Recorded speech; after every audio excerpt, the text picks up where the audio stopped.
Tayo pa rin po ay nasa ating himpilang Radyo Maria, bringing Christ into your homes. At sa palatuntunang Buhay, Panalangin, Buhay, Pagsamba ang liturhiya sa Radyo Maria. Ano po? Pagpapatuloy natin ang ating pagtatalakay, the regulations of the liturgy of the Eucharist. The diocesan bishop, high priest of his flock, the first steward of the mysteries of God in the particular church entrusted to him, is the moderator, promoter, and guardian of her whole liturgical life. For the bishop endowed with the fullness of the sacrament of order is the steward of the grace of the high priesthood, especially in the Eucharist, which he either himself offers or causes to be offered, by which the Church continually lives and grows. Okay, so kaya nga sinasabi, no, the bishop is the liturgist, no, in his diocese. For if the Holy Father, no, is the one, no, responsible for the regulation of the liturgy, of worship in the universal church, no, in turn naman the bishop in his diocese, no, to see to it that the regulations coming from the Pope through the congregation of the discipline of the sacrament and the divine worship, no, is how would I say that, no, promoted, ano po, also regulated in his diocese. Things are implemented in his diocese. Of course, in his diocese, meron siyang mga katuwang dito. May sangay na kung saan isinasagawa yung pangangasiwa at pamamahala nito sa kanyang pangalan, in his name, no? And by his authority. Katulad ngayon, sinabi ko nga, yung Diocesan Commission on the Liturgy. Ano ho? The Conference of Bishops. The same holds for those commissions of this kind which have been established by the Conference of Bishops in accordance with the will of the Council, commissions whose members consist of bishops who are clearly distinguished from their expert helpers, where the number of members of Conference of Bishops is not sufficient for the effective establishment of a liturgical commission from among their own number, then a council or group of experts should be named, always under the presidency of a bishop, which is to fulfill the same role in so far as possible, albeit without the name of the liturgical commission. Okay, so meron po tayo halimbawa dito, no, yung CBCP, the Catholic Bishops' Conference of the Philippines. In the CBCP, meron din po dito, no, yung CP Commission on Liturgy, headed by an episcopal chair or president, katulad ng narinig natin. At ito pong episcopal commission na ito in the CBCP, in the Conference of Bishop, no, headed by a bishop himself, ay tinutulungan po, no, ina-assist, ina-advise po ng isang council of experts who are liturgists themselves. Ano po? Who are liturgists themselves. Yan po yung structure na tinatawag nila. Now, in terms of regulations, ano ho, if we are to be particular about things, there are regulations, no, of certain liturgical matters that are laid on the competence of the Conference of Bishops. Ano po? But there are also certain liturgical matters, no, as far as regulations are concerned, of which the competency is laid on the local ordinary or the diocesan bishop. In other words, in terms of regulating certain matters, no, may mga bagay-bagay na depende kung ano sinasabi, no, ng Conference of Bishop, like the CBCP, no?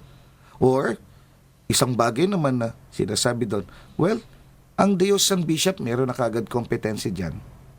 So, pwedeng siya na ang mag-decide. Or, meron ding mga nangyayari, no? Unang-una, nakalagay doon, no? It depends upon the competence of the Conference of Bishop. So, magle-lay down sila ng mga regulations. Pagkatapos sasabihin doon, now, it is left on the disposition or discretion of the local ordinary. In other words, dito makikita natin yung pag-uugnayan, no? Yung pag-uugnayan, that sense of relationship, that sense of coordination, that sense of cooperation among them, which expresses a sense of unity. Unity with the Pope, ensuring the unity of the Church. Priests. Priests as capable, prudent, and indispensable co-workers of the order of bishops, called to the service of the people of God, constitute one presbyterate with their bishop, though charged with differing offices. In each local congregation of the faithful, in a certain way, they make present the bishop with whom they are associated in trust and in generosity of heart. Okay, doon muna po, putulik yun. No? In the local communities, no, in which a priest is assigned, no, he makes present the bishop. In other words, katulad ho nung palaging ginagamit ng mga panalita ng aming obispo dito sa Diocese ng Tarlac. Sabi niya, the extension of my personality. No? The bishop who is the liturgies of the diocese, the regulator of the liturgy in the diocese, in his name, in his behalf. No? That's why we make him present. Kaya, again, hindi yung kung ano yung gusto ko, kung ano yung ayon sa hilig ko, kung ano yung sa inclinasyon ko, hindi eh. Hindi.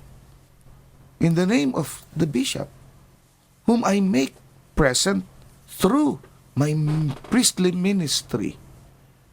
Of course, we are sure na hindi rin yung ayon sa kung ano yung personal na gusto lang ng obispo. Hindi. Kasi maliwanag na sa kanyang diocese, siya yung pangunahin. No? Siya yung chief shepherd of the flock in his diocese. No? Kaya ito'y napakalaga po para sa ating lahat na mabigyan ng seryosong pagsasaalang-alang.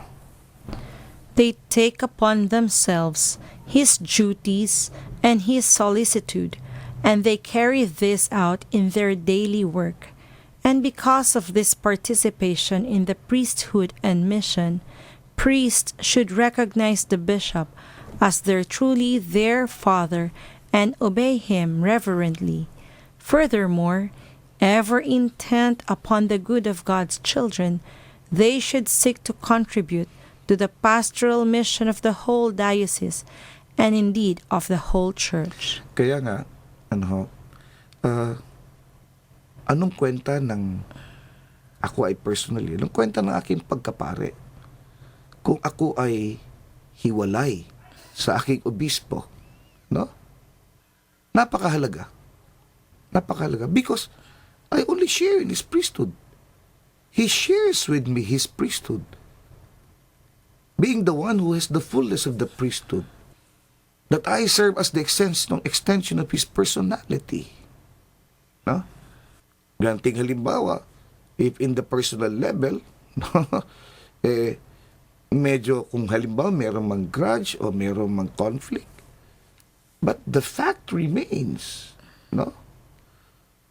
Hindi pwedeng putol ang ugnayan ko bilang isang pare sa aking obispo na yung aking parokya ay tuturing kong aking sariling kaharian. Diba? That's part of it. That's part of the regulation. That's part of the discipline. No? As far as worship and as far as sacrament are concerned. So, ganun din ho yung mga tao. Yung mga laiko.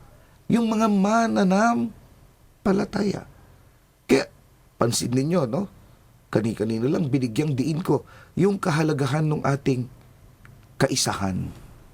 No? That sense of unity in heart, in mind, and in spirit. Because we are only one church. Isang simbahan na binubuo ng iba't ibang bahagi. And yet, nananatiling kabilang sa isa't isa, kabilang sa iisang katawan, sa iisang pamayanan, iisang simbahan. Deacons. Deacons upon whom hands are imposed not for the priesthood, but for the ministry, as men of good repute, must act in such a way that with the help of God they may be recognized as the true disciples of Him who came not to be served, but to serve, and who was among His disciples as one who serves, strengthened by the gift of the Holy Spirit through the laying on of hands. They are in service to the people of God, in communion with the bishop and his presbyterate. They should therefore consider the bishop as a father, and give assistance to him, and to the priest in the ministry of the word, of the altar, and of charity. Kaya nga po deacon from the Greek, no? Diakonia, meaning service. Assisting the bishop, or the priest for that matter, in every liturgical celebration. No? Now, just a matter of putting things in context pa rin, tayo ay nasa pagtatalakay pa rin po ng pagsamba ng banal na Eucharistiya sa labas ng misa. Bagamat isinaalang-alang natin dito ang pagsamba ng banal na Eucharistiya sa loob ng misa, ang pagtanggap ng banal na Eucharistiya sa loob ng misa. Sapagkat yun ang usual, yun ang ordinary way of doing things. Ano po? Pero sa pagsamba natin, whether it is within or outside of Mass, hindi pwedeng basta-basta lang natin gawin ayon sa gusto natin o sa kung paanong paraan na maisip natin. Hindi ho. Merong batas, no, na nagbibigay alituntunin o gabay sa atin. Merong regulations on how we are to go about things. Now, dahil sa merong regulation, sino yung mga responsable, hindi, sa pagsasagawa ng mga regulasyon na ito? Sa pagpapatupad at pagpapatibay ng mga regulasyon na ito, iyan po ang mga kasalukuyan tinatalakay natin. Unang-una, in the universal level, ang Santo Papa. No? Ang Santo Papa. Katuwang niya doon sa Vatican, yung ngayong Congregation of Divine Worship and the Discipline of the Sacrament. And then, andyan yung conferences of bishop in a particular country. And then, nandyan yung mga diocesan bishops, pare, diakono. No? Pansinin nyo, itong mga ito yung mga ordained ministers. No? Because, for example, in the discussion of ministries in the church, no, there are types of ministries. And the first type of ministry is the ministry according to the threefold diversity. First is the ministry of the word, the sacramental ministry, the administrative ministry. All of this ay naangkop doon sa tinatawag nating ordained ministries. Another type is the type according to hierarchy of ministries.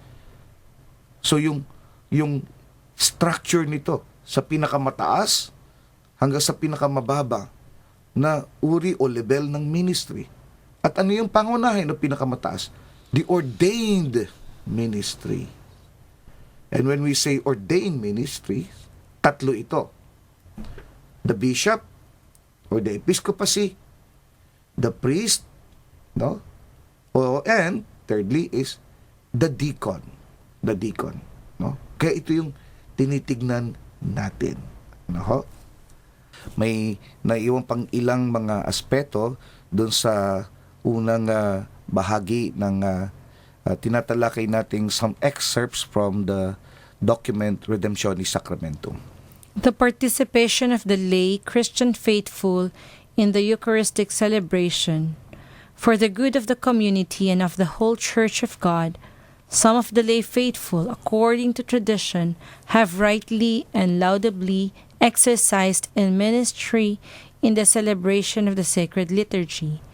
It is appropriate that a number of persons distribute among themselves and exercise various ministries or different parts of the same ministry.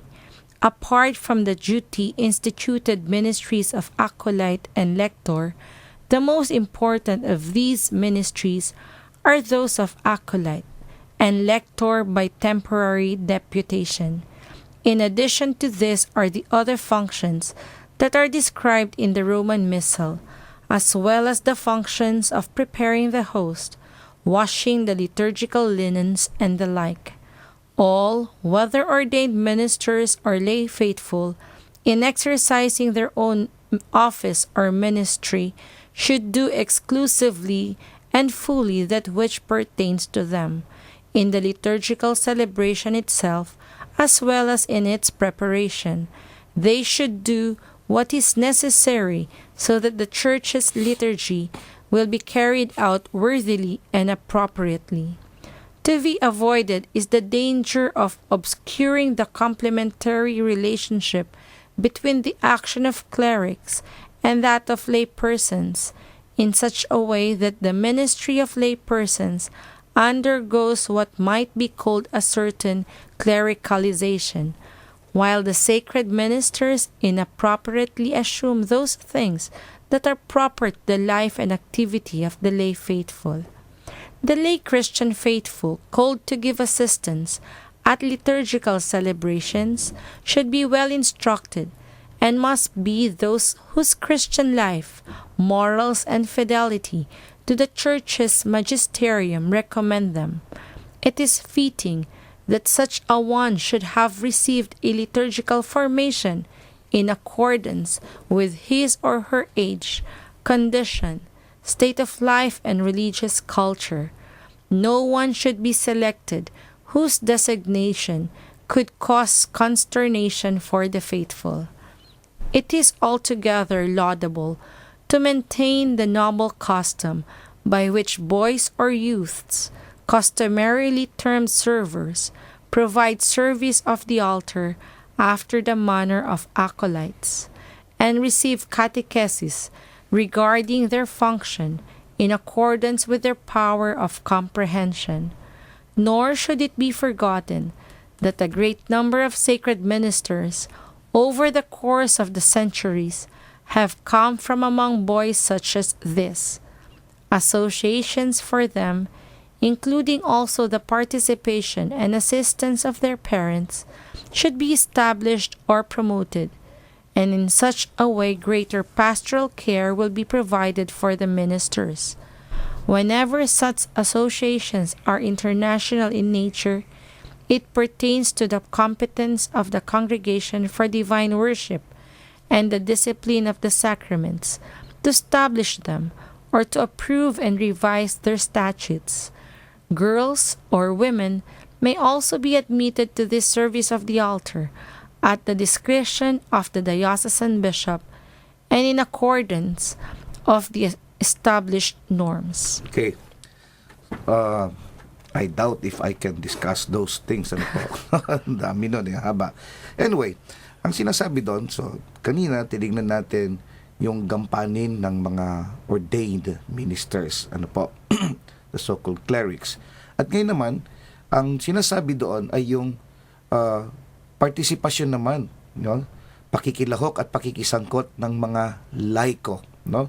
The Christian faithful, the lay faithful, I mean. Ano? Now, in this sense, ang bawat laiko ay merong kailangang gampanan ng mga particular ministries, no, to ensure a a well participated celebration, no? Now, merong iba't ibang mga ministries na naangkop para sa mga laiko. Pangunahin dito yung dalawang ministries na tinatawag na lector and acolyte, no? Part of the reform brought about by the Second Vatican Council, no, particularly by His Holiness, no, Pope Paul VI, no, inabolish niya yung tinatawag nating minor orders na bahagi sa paghahanda ng isang kandidato sa pagpapare, no? At nung ni-reform niya ito, inalis niya yung minor orders, ang itinatag niya ay tinatawag na ministries. So hindi na minor orders kundi ministries. From the former 4 minor orders, when he instituted ministries, 2 ministries, ito yung dalawang naiwan lamang from the minor orders, namely the ministry of lector and the ministry of acolyte. Ang kagandahan po nito, nung i-institute ni Pope Paul VI by virtue of his motu proprio, no, itong ministries na ito, hindi na lamang ito reserved for those who are preparing themselves for sacred orders or those candidates for ordination, ano? Kung hindi, ito ay pwede ring tanggapin, no, ng mga laiko, particularly men, no? So men can also be instituted lectors, men can also be instituted acolyte. So pag sinabi nating lector, alam na ninyo, tagapagpahayag ng salita ng Diyos. Pag sinabi nating acolyte, ano ba ang responsibility ng acolyte? Ito po ang binubuo ng responsibilidad ng isang akolito, no, in the liturgical celebration is yung kombinasyon ng ginagawa ng mga altar servers at ng mga extraordinary ministers of Holy Communion. Sapagkat halimbawa sa bahagi ng isang nagpapare, ang isang nagpapare o ang isang seminarista ay nagiging lamang isang extraordinary, official extraordinary minister of Holy Communion only after having instituted to the ministry of acolyte. So doon pa lamang ho siya nagiging extraordinary minister of Holy Communion. Ibig sabihin, hindi porke nagsutana na ang isang seminarista na siya ay meron ng official license, ano, or faculty to be extraordinary minister or to be a minister of communion. Hindi po. Only after having instituted to the ministry of acolyte. Now, as far as the motu proprio is concerned, these ministries of lectors and acolytes, no, lector and acolyte, are more stable in nature or somehow permanent, no? More or less permanent. Pero kanina do sa binasa ni Ate Joy, no? Yung pagbibigay ng halaga sa ministry of lector and acolyte in a temporary, by way of temporary deputation. Ang tinutukoy po dito ay yung ating mga lay faithful who are deputed, no, to the ministry of lector and acolyte only in a temporary sense, no? In the Diocese of Tarlac, ito yung mga lay nating mga lectors, ito yung mga lay nating extraordinary ministers of Holy Communion, no, whose term of office is only good for 1 year, but it can be renewed, no, depending on the regulation, no, provided in the particular diocese. Dito sa atin, sa Diocese ng Tarlac, only for 1 year. Pero ito lang po ba yung ministries to be participated in by the lay faithful in the celebration of the liturgy? Hindi po. Unang-una dito, yung bahagi ng kongregasyon na natitipon sa pagdiriwang, ministry din po yan. Huwag niyo sabihin, wala kayong ministry ginagawa kung kayo ay nagsisimba as part of the congregation. That is a ministry in itself. Of course, being members of the choir, being members of the altar servers, being members of the collectors, ushers, and usherettes, etc., etc.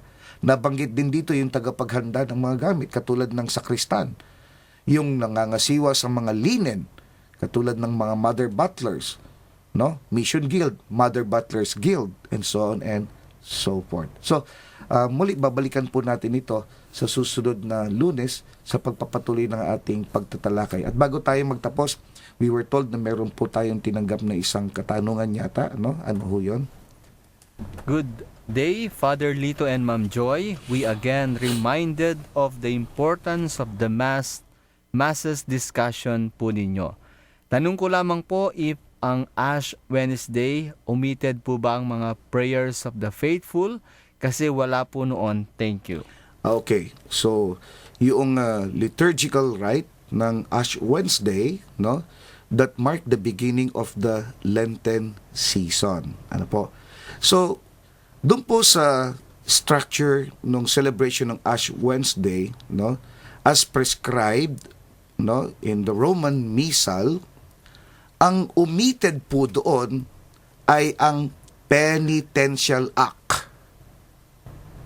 Hindi ang prayer of the faithful. Ang omitted po ay ang penitential act. So ano po ibig ko sabihin dito? So the usual way, no? We have the entrance hymn with the entrance procession, and then the greeting, which is in the name of the Father, and so on and so forth. And then the Lord be with you and with your spirit, after which the priest presider in that mass can give a brief introduction, no, to the celebration, no? And then after that brief introduction, kung gusto man niya magbigay, otherwise after the greeting, he will already proceed to the collect or the opening prayer. And then after the opening prayer, we now come to the liturgy of the word. We have the first reading, the responsorial psalm. We had a second reading last Ash Wednesday, and then the gospel acclamation without the Alleluia, and then the gospel reading, from the Gospel of Matthew. After the gospel reading, we have the homily, and then after the homily is the rite of blessing and imposition of ashes. After the imposition of ashes comes the prayer of the faithful or the general intercession. And then after the general intercession comes the liturgy of the Eucharist, the usual parts of the liturgy of the Eucharist until the end. So, yun po. Ang omitted, ang penitential act. Perhaps, sa susunod na talakayan, papaliwanag ko bakit omitted yung penitential act. Ano po? So, anyway, wala na po tayong oras, at sana sa susunod na programa natin, samahan po ninyo kaming muli, at we would appreciate it if you send us also and share with us your insights, your reflections, if not necessarily or if not so much naman yung inyong mga clarifications or katanungan, no? Para naman malaman ho namin kung nakakarating kami sa inyo at kung paano kami nakakarating sa inyo sa ating mga pagtatalakay. So, ito po ang inyong lingkod, si Father Lito. Ate Joy. Nagpapasalamat sa inyo at naway pagpalain tayo ng puong may kapal.